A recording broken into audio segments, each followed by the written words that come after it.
வானம் பார்த்து கிடந்தேனே மழையாய் வந்து விழுந்தாயே வழித்துணையே. என்ன ஒரு பாட்டுங்க! என் நெஞ்சில் குடியிருக்கும் என் அன்பான இனிய உறவுகளே, அடடடடா என்னங்க சொல்கிறது. டைரக்டருக்கு நல்ல ஹாப்பி மூடில் இருப்பார் போல இருக்குது. இன்றைக்கும் நேற்றும் பார்த்திங்கன்னா அப்படியே ஒரு ஹாப்பியாக தாங்க வந்து நம்மளோட எபிசோடை கொண்டு போயிட்டுருக்காங்க. அதுவும் நம்ம தலைவனும் தலைவியும் அகமகிழ்ந்து அப்படியே சிரிச்சுக்கிற சிரிப்பு அடடடடா உண்மையிலே காண கண் கோடி வேணுங்க. மனசு ரொம்ப சந்தோஷமாக இருந்தது. அப்படியே சிரித்த வாயை அப்படியே மூடாமல் பார்த்துக்கிட்டு இருந்ததுன்னா நேற்று இன்றைக்கும் தான் நல்லா யாருமே அதாவது கொடூர வில்லனான அன்பு கூட கொஞ்சம் அசால்ட்டாக அப்படியே அங்கிட்டு இங்கிட்டு முறுக்கிறாரு அப்படி நிற்கிறாரு. ஆனால் எதுவுமே வாயே திறக்கலை. நல்ல பிள்ளைய சமத்தான் நின்றுக்கிட்டாரு. ஆனால் அது அப்பப்போ இந்த கொசுக்கள் மட்டும் கங்காவும் யமுனா மட்டும் லைட்டாக தனக்கு தானே பேசிக்கிருச்சுங்க. ஏய் நான் கூட லைட்டாக சிம்பிளாக நடக்கும்னு பார்த்தேன்டி, என்னடி இவ்வளோ பெருசாக பண்ணுதுங்க.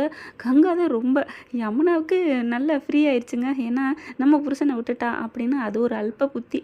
இது ரெண்டும் நல்லா இருக்குது அப்படிங்கிறதுனால நான் சந்தோஷமாக இருக்கேன்க்கா அப்படிங்கிறது ரொம்ப தான்.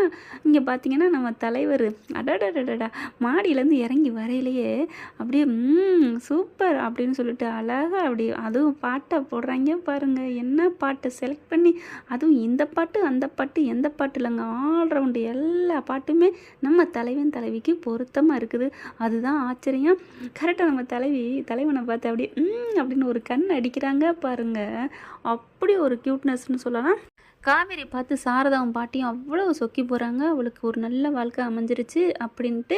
அப்போ எனக்கு தோணுச்சு, இந்த நல்ல வாழ்க்கை காவேரிக்கு ஏன் அமைஞ்சிச்சு, எதனால்? அந்த காவேரியோட நல்ல மனசும், அந்த நல்ல மனசு மட்டும் இருந்தாலும் போதாதுங்க, அதை வெளிப்படுத்தணும். அவங்களோட வாய் துடுக்கு செய்கை இதெல்லாம் பார்த்து தானங்க அப்படியே துபக்கடின்னு விழுத்து கிடக்கிறாரு நம்ம தலைவர்.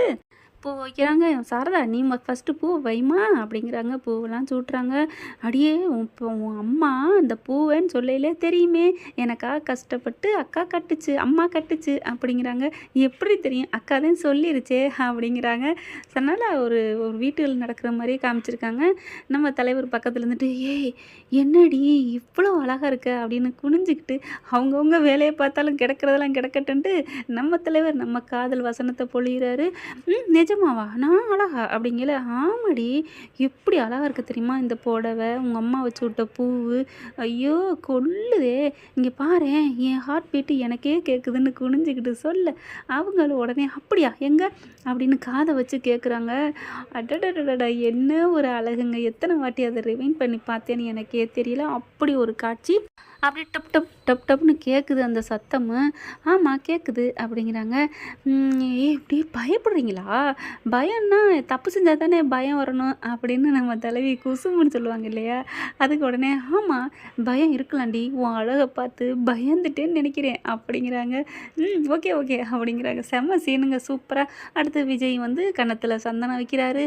அந்த சந்தனம் வைக்கல அவ்வளோ ஒரு அழகு, மூக்கில் வைக்கிறதும் விளையாட்டு காமிக்கிறதும் இதை எல்லாத்தையுமே ரசிக்கிறாரு. எந்த ஒரு கள்ளங்கபடம் இல்லாமல் நம்ம தலைவர் நிவின் அந்த பிள்ளை யமுனா ஏதாவது பார்க்கவும் பண்ணணும்னு நினச்சான். ஆனால் அந்த பிள்ளை கண்டுக்கவே இல்லை. தெரிஞ்சு போச்சு இவங்க ரெண்டு பேரும் நல்லா இருக்கிறாங்க அப்படின்ட்டு.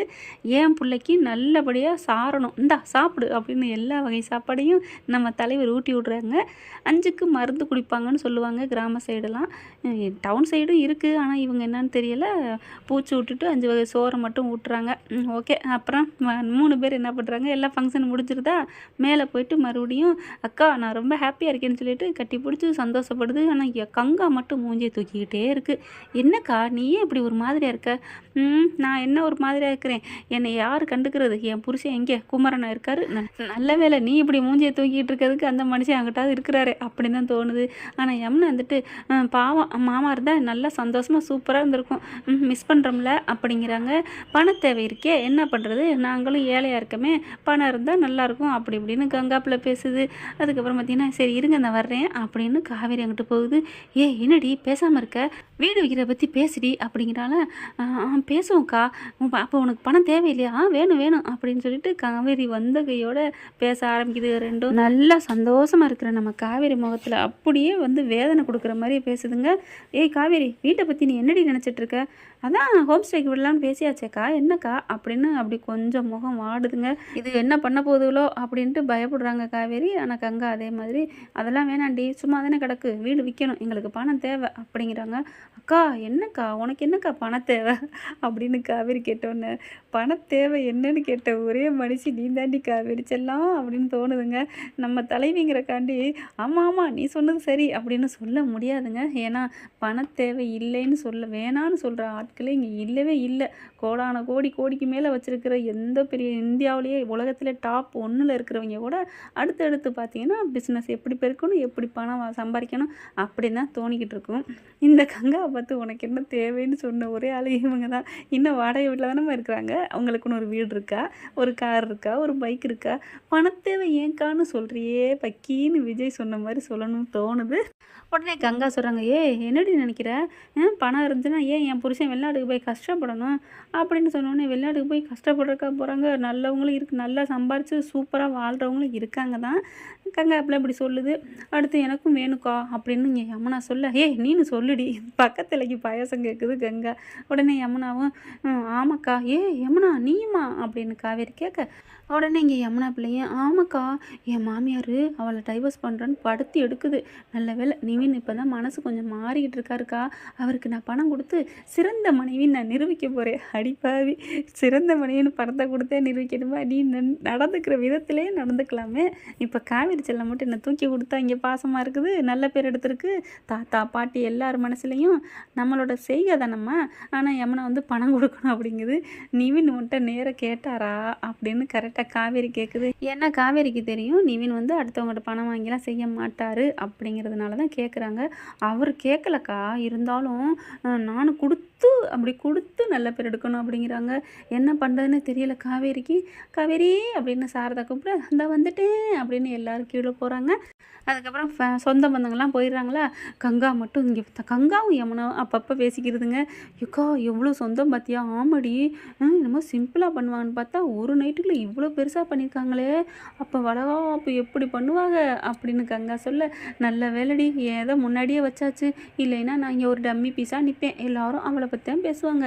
என்னம்மா உன் மனசுக்குள்ள இப்படி ஒரு எண்ணம் அப்படின்னு தான் தோணுது. நல்ல வேலை நான் தப்பிச்சுக்கிட்டேன் அப்படிங்கிறாங்க. அடுத்து எல்லாரும் சரி கிளம்புறோன்னு சொல்லி கிளம்புறாங்க. ஏன் சாரதா இருந்துட்டு போனால அப்படின்னு பாட்டி என்னமோ தெரிலங்க, அப்படியே மாறிடுச்சா என்னன்னு தெரியல, அப்படியே நல்ல பிள்ளையாயிடுச்சு. ஒரு குற்றம் எதுவுமே இல்லைங்க. இல்லைன்னா என்னத்தை பெருசாக பண்ணிவிட்டீங்க, 5 வகை சோறு தான் கொண்டாந்துருக்கீங்க அப்படின்னு சொல்லலாம். இல்லையா இந்த சைடு இருந்துட்டு என்ன ஒரே நைட்டில் எங்களை வான்னு சொன்னால் நாங்கள் எப்படி வர்றதான் அப்படின்னு சாரதா அப்படி உதட்ட இழுத்து வச்சுக்கிட்டு பேசுமே, அந்த மாதிரியும் பேசலாம். ஆனால் எந்த சைட்லேருந்துமே ஒரு ஃபங்க்ஷன் இந்த மாதிரி சண்டையே இல்லாமல் போனது இந்த ஃபங்க்ஷன் தான் சொல்லணும். உண்மையிலே ஆச்சரியமாக இருக்குங்க. ஏன்னா ஒரு ஃபங்க்ஷன் வச்சுட்டா ஏதாவது ஒன்று புல்லு பூண்டு கூட பிரச்சனையை கிளப்புங்க. நான் நிறைய இடத்துல அனுபவிச்சிருக்கேன், நீங்களும் அனுபவிச்சிருந்தா ஆமான்னு கமெண்ட்ஸில் சொல்லிடுங்க ஃப்ரெண்ட்ஸ். கங்காவும் யமுனாவும் கூட அட்டைக்கு தான் வாசிக்குதுங்க. ஏன்னா வீட்டை பற்றி பேசணும் அப்படிங்கிறக்காக சுயநலத்தில் அது பண்ணுச்சு. ஆனாலும் ஒரு பொது நலமாக ஒரு பிரச்சனை இல்லாமல் போயிடுச்சு. நாங்கள் கூட ஏதோ பெருசாக வரும் அப்படின்னு தான் நினச்சோம். இல்லை கிளம்புறோம் மாத்திரை போடணும் அப்படிங்கிறாங்க மாமியாவுக்கு. சாரதா மாமியாவை கவனிக்கிறதுல நம்பர் 1ன்னு சொல்லலாம். அப்புறமா தீபாவளி எல்லோரும் நம்ம வீட்டில் ஒன்றா கொண்டாடணும் அப்படிங்கிறாங்க. விஜய் தான் அடித்து சொல்கிறாரு எல்லோரும் இங்கே வரணும் அப்படின்னு சொல்லிட்டு. என்ன அத்தை வருவீங்கள்ல அப்படிங்கிறாங்க. கண்டிப்பாக தம்பி நீங்கள் சொல்லிட்டீங்கல்ல, இனிமேல் வராமல் இருப்போமா அப்படிங்கிறாங்க. அப்புறமா செல்ஃபி எடுப்போம் அப்படிங்கல. நிவின் தாங்க செல்ஃபி எடுக்கிறாரு. ஆனால் அன்பு இந்த பக்கத்து தள்ளி நிற்கிறாரு. ஆனால் அவரும் அந்த ஃபோட்டோவில் விழுகிறாரு தான். நிவின் சூப்பர், இன்னைக்கு எந்த ஒரு வாய் பேசவே இல்லை நிவின், அவ்வளோவா நிற்கிறாரு. ஆனால் ஒரு 2 பேர் தள்ளி நிற்கிறாங்க, மாமியாவும் பாட்டிக்கும் பக்கத்தில். ஆனால் இதுங்க பின்னாடி போய் நிற்கிது, ஒரு அக்கா தங்கச்சி மாதிரியா நின்றுக்குச்சுங்க. உண்மையில அது ஒன்று மட்டும்தான் சகோதரிகளின் கதை, பின்னி பிணைஞ்ச கதை அப்படின்னு போட்டுட்டு பின்னாடி நிற்கும் சகோதரியின் கதை அப்படிங்கிற மாதிரி போட்டுருச்சு. என்ன பணங்காசு முக்கியம்தான் இல்லைங்களே, அதுக்காண்டி இந்த கங்காப்பிள்ளை ஏன் இப்படி திருகாணி மாதிரி திருக்கி விட்டாங்கன்னு தெரியல. ஆனால் எது எப்படி அங்கே தண்ணி எப்படி நீரோட எப்படி தெளிந்த நீரோட போய்கிட்டே இருக்கும், அது வேலையை செஞ்சுக்கிட்டு அப்படிம்பாங்க இல்லையா, அந்த மாதிரி தான் நம்ம தலைவி. அவங்க மனசில் அப்படியே தாங்க இருங்க. அன்னையிலேருந்து இன்னைய வரைக்கும் தன்னோட மனசை வந்து ஒரே நிலைப்பாட்டில் வச்சுட்டு அவங்க போக்கில் கடமைச்சு பலனை எதிர்பாராதே அப்படிங்கிற லெவலில் நம்ம தலைவி போயிட்டுருக்காங்க. அந்த அளவுக்கு பொறுத்த வரைக்கும் காவேரி ஐ லவ் யூடா செல்லா குட்டி அப்படின்னு தான் சொல்லணும்னு தோணுது.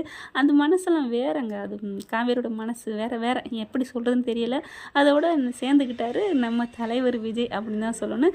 விஜய் கிரேட் அப்படின்னு தான் சொல்லணும். அவர் மனசு மட்டும் என்னங்க வைரம் வைடூரியம் தான் ரெண்டுமே. என்னமோ தெரியல, அவங்களோட கதாபாத்திரம் கதாபாத்திரங்கள், அவங்களோட அழகுகள், அவங்களோட செல்லங்கள், கொஞ்சல்கள், சினுங்கல்கள் எப்படி ரசித்தார் பார்த்தீங்களா? இந்த மாதிரிலாம் யாருங்க ரசிக்க முடியும்? ஐயய்யோ! அவர் ரசிக்கிறாருன்னா இவங்க அதை விட ஒரு படி மேலே போய் அவர் எள்ளுன்னா இவங்க எண்ணெயை நிற்கிறாங்களே அப்படி கண்ணடிச்சாங்க பார்த்தீங்களா? அது வேறு லெவல் தானே. உண்மையில் இதுதான் இவங்ககிட்ட நம்ம வீக்கா ஃபேன்ஸ் எல்லாம் அடிக்ட் ஆகி கிடக்கிறது இதுதாங்கிறது எனக்கே தோணுது. அப்படி ஒரு அழகு 2 பேரும். மஞ்சள் புடவை சாரியும் அவங்க பார்த்திங்கன்னா பட்டு வேஷ்டி சட்டையும் நல்லா அழகாக இருக்குது. பாவம் நம்ம காவேரி அவங்ககிட்ட இந்த சட்டை கூட அவங்க தாண்டி தைச்சாங்க. சத்தியம் பண்ணி சொல்கிற அளவுக்கு இந்த கங்காப்பில் படுத்தி எடுக்குது. உனக்கு தெரியாதா இவ்வளோ பெரிய விசேஷம் பண்ணுறது? சத்தியமாக்கா எனக்கு தெரியாதுக்கா அப்படின்னு அந்த பிள்ளை பேசுனது யதார்த்தமாக இருந்துச்சுங்க. உண்மையிலே காவேரி கேரக்டர் ரொம்ப பிடிச்சிருக்கு.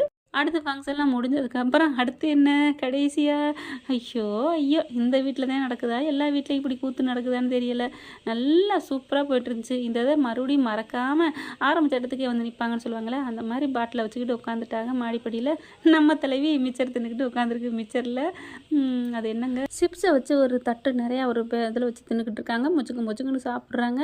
என்னம்மா காவேரி என்ன எப்படி போயிட்டுருக்கு அப்படின்னு தாத்தா பேச்ச ஆரம்பிக்கிறாரு. இங்கே பார்ப்பா விஜய், நான் சொல்லிட்டேன் இனிமேல் ஆஃபீஸ் பொறுப்பெல்லாம் என்கிட்ட கொடுக்கப்படாது. நீ தான் பார்க்கணும். காவேரி நீ ஒரு பேரனோ பேத்தியோ நல்லபடியாக பெற்று கொடுத்துரு. நாங்கள் அதை வச்சு கொண்டாடிக்கிட்டு இருக்கிறோம் அப்படிங்கிறாரு. சரிங்க தாத்தா நானே எல்லா வேலையும் பார்த்துக்கிறேன் அப்படிங்கிறாங்க. அப்புறம் உன் வீட்டு பிரச்சனை ஏதோ கேள்விப்பட்டேனேம்மா கல்யாணி சொன்னா அப்படிங்கிறாங்க. என்ன தாத்தா பண்ணுறது, நான் வந்து ஹோம் ஸ்டேயாக விடலான்னு சொல்கிறேன். ஆனால் அக்காவும் தங்கச்சியும் விட மாட்டேங்கிறாளுங்க அப்படிங்கிறாங்க. அது அப்பாவோட நினைவு, அதெல்லாம் விற்கக்கூடாது அப்படின்னு போதையில் இருந்தாலும் நம்ம தலைவர் கரெக்டாக பொண்டாட்டி மேலே தாங்க. அப்போ கூட அந்த நிமிஷம் கூட பொண்டாட்டிக்கா நிற்கிறான் பாருங்க மனுஷன். அதுதாங்க விஜய். உடனே தாத்தா ஒரு சொல்யூஷன் கொடுக்குறாங்க. ஏமா காவேரி அந்த வீடை விற்கக்கூடாது, நம்மக்கிட்ட இருக்கணும். ஆனால் உங்கள் அக்கா தங்கச்சிக்கு பண தேவையும் தீர்க்கணும் அப்படின்னா பேசாமல் அந்த வீட்டை நீயே வாங்கிறேன் அப்படிங்கிறாரு. அப்படியே 2 விழிகளும் அப்படியே விரியுது. அப்படியே காவேரிக்கு அப்படியே விஜய்க்கும் 2 விழிகளும் அப்படியே அப்படிங்கிற மாதிரி பார்க்குறாரு. ஆஹா இந்த ஐடியா தெரியாமல் போச்சே அப்படின்னு சொல்லிட்டு அப்படியே பார்க்குறாங்க. வேற என்ன, அவர் தான் வாங்கி கொடுக்க போகிறாரு பொண்டாட்டிக்கு. இதை தான் நம்ம ஏற்கனவே சொல்லியிருக்கோம் இல்லையா? வேற என்ன நடக்க போகுது, பொண்டாட்டிக்காக அவரே வாங்கி கொடுக்க போகிறாரு வீட்டை. அவ்வளோதான். கங்காவுக்கும் யமுனாவுக்கும் என்ன, அவங்களுக்கு தேவை பணம். அது யார் பணமாக இருந்தால் என்ன வாங்கிக்க அப்படின்னு சொல்லிட்டு. ஆனால் கங்காவுக்கு வயிறு இன்னும் எரியத்தான் போகுது. ஓகே ஃப்ரெண்ட், பார்க்கலாம் என்ன நடக்க போகுதுன்னு. இந்த பதிவு உங்களுக்கு பிடிச்சிருந்துச்சுன்னா உங்கள் பொண்ணான கையில் ஒரு லைக்கை போட்டு சப்ஸ்கிரைப் பண்ணிடுங்க. Thank you friends.